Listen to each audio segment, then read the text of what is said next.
თქვენ მყოფებით სიუ სამზარეულოში და დღეს თაფლის ნამცხვარი უნდა გამოვაცხოთ ჩემი ბებიის რეცეპტით. ეს ბლოკნოტი თუ არ ვიცი რა დავარქვა, ვიპოვე სამზარეულოში და ძალიან გამიხარდა გადაწყვეტა, რომ ამიერიდან რაღაცები მისი წიგნიდან მოვამზადო თქვენთვის.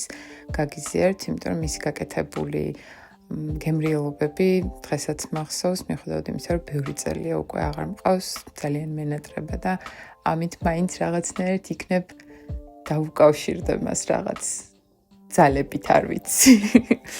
მოკლედ, კვერცხი დაგჭირდება 4 ცალი, შაქარი 200 გრამი, თაფლი 2 სუფრის კოვზი, კარაქი 100 გრამი, ფქვილი ჯერ დაგჭირდება 200 გრამი. გაჩვენებთ ვიდეოში როგორც და მე უკვე უნდა დავამატოთ დანარჩენი. სოდა 1 ჩაის კოვზი, ძმარი 2 სუფრის კოვზი, 2 ჩაის კოვზი და ვანილი.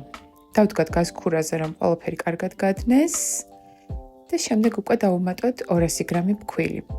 შემდეგ გადმოვდგათ და დავუმატოთ დარჩენილი 500 გრამი ფქვილი, კარგად გადავზილოთ, შემდეგ უკვე გავაბრტყელოთ და გადავიტანოთ შარონაზე, რომ შევწვათ ხუმელში. შემდეგ უკვე კრემი უმარტივესია, კარაქი დაგჭირდება 2 შესქელებული რძე და ვანილი.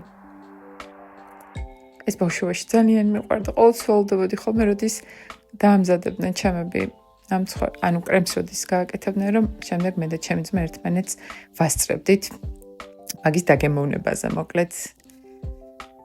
შემდეგ უკვე ჩვეულებრივად მოვთოთ ჩვენი ნამცხვარი.